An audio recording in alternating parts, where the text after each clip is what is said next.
little rules that you can follow as you find your spark and bring your spark to life. The first is to go after the things that you want. Let me tell you a story.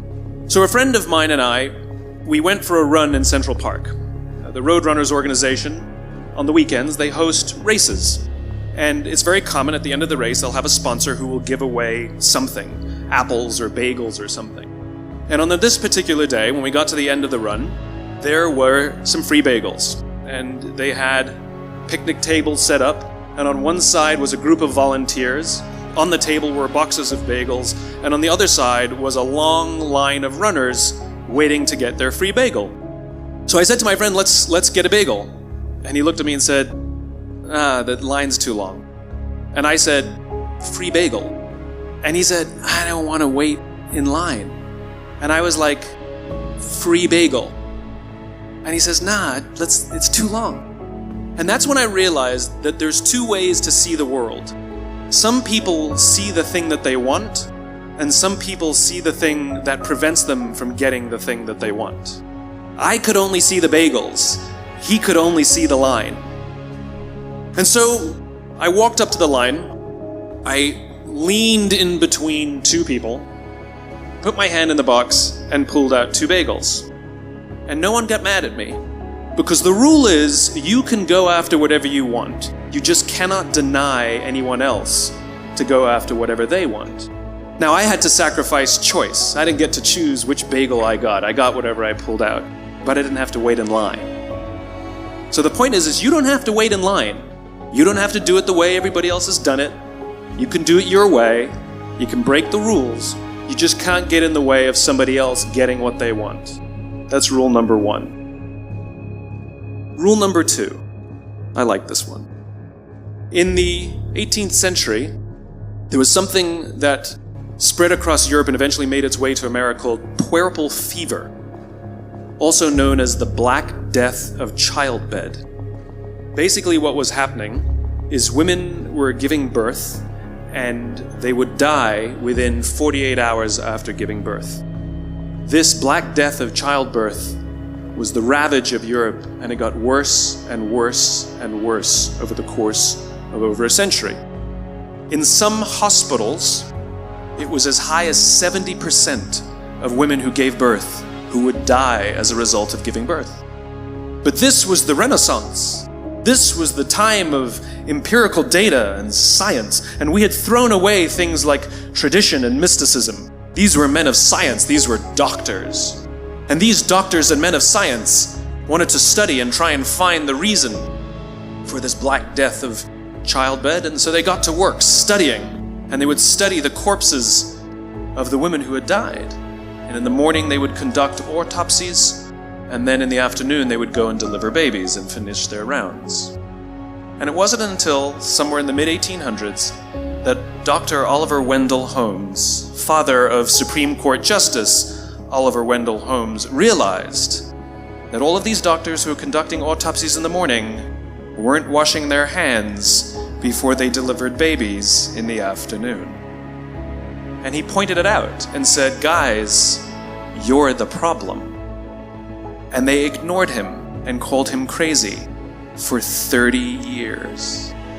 Until finally somebody realized that if they simply washed their hands, it would go away.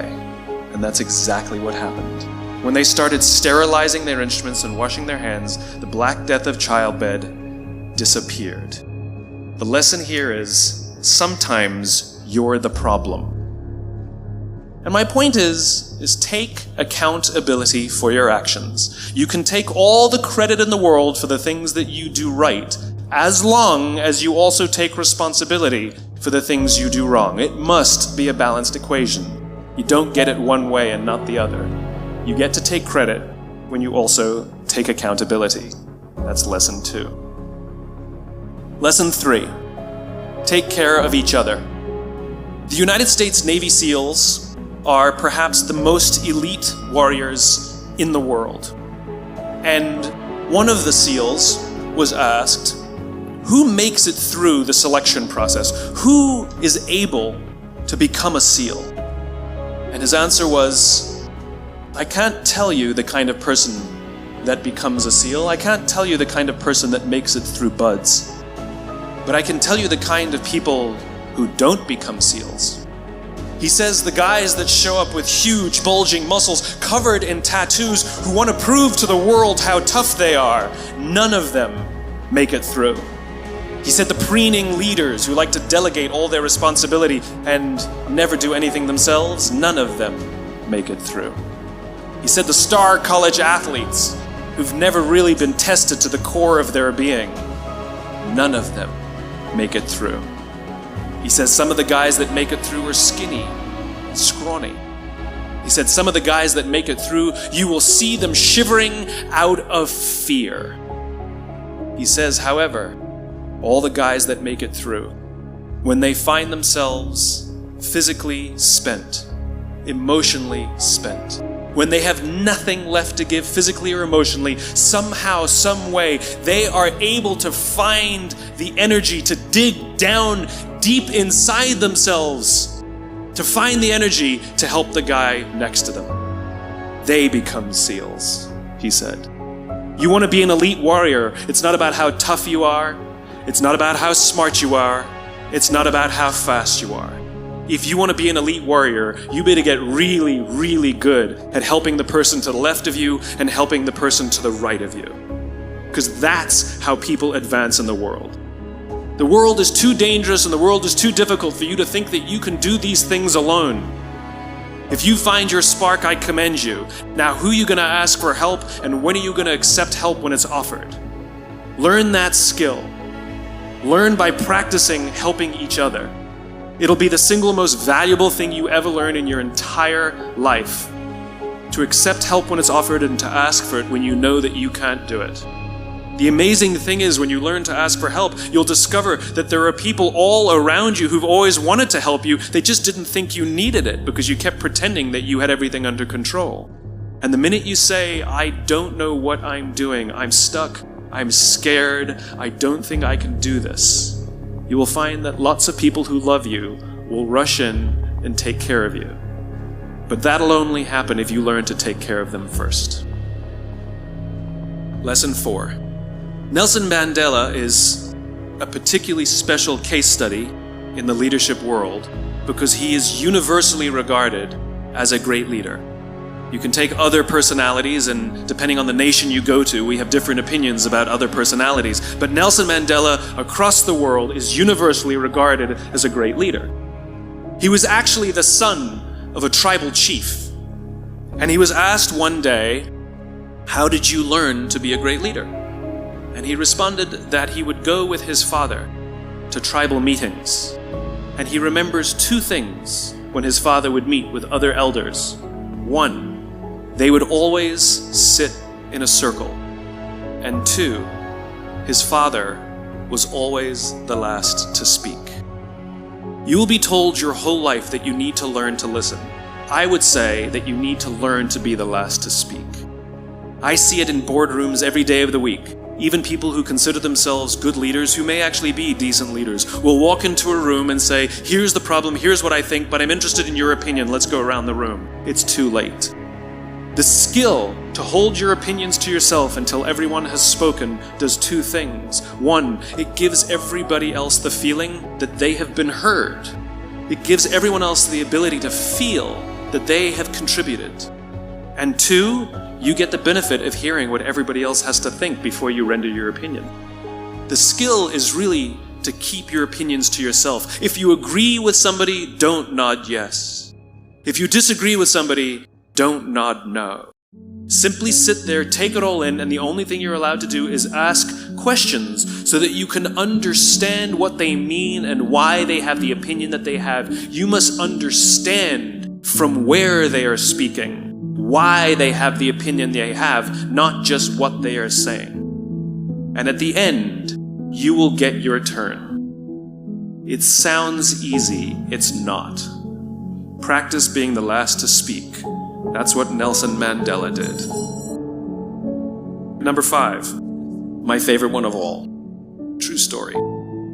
There was a former Undersecretary of Defense who was invited to give a speech at a large conference, about 1,000 people. And he was standing on the stage, with his cup of coffee in a styrofoam cup, giving his prepared remarks with his PowerPoint behind him.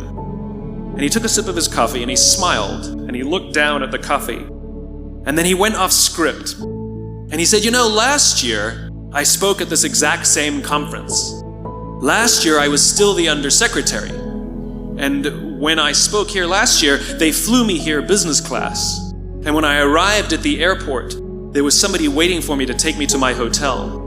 And they took me to my hotel and they had already checked me in and they just took me up to my room. And the next morning I came downstairs and there was someone waiting in the lobby to greet me and they drove me to this here same venue. They took me through the back entrance and took me into the green room and handed me a cup of coffee in a beautiful ceramic cup. He says, I'm no longer the undersecretary. I flew here coach. I took a taxi to my hotel and I checked myself in. When I came down the lobby this morning, I took another taxi to this venue. I came in the front door and found my way backstage, and when I asked someone, do you have any coffee? He pointed to the coffee machine in the corner, and I poured myself a cup of coffee into this here styrofoam cup. He says the lesson is, the ceramic cup was never meant for me. It was meant for the position I held. I deserve a styrofoam cup. Remember this. As you gain fame, as you gain fortune, as you gain position and seniority, people will treat you better. They will hold doors open for you. They will get you a cup of tea and coffee without you even asking. They will call you sir and ma'am, and they will give you stuff. None of that stuff is meant for you. That stuff is meant for the position you hold. It is meant for the level that you have achieved of leader or success or whatever you want to call it. But you will always deserve a styrofoam cup. Remember that. Remember that lesson of humility and gratitude. You can accept all the free stuff. You can accept all the perks. Absolutely, you can enjoy them. But just be grateful for them and know that they're not for you. That none of us deserve the perks that we get. We all deserve a styrofoam cup.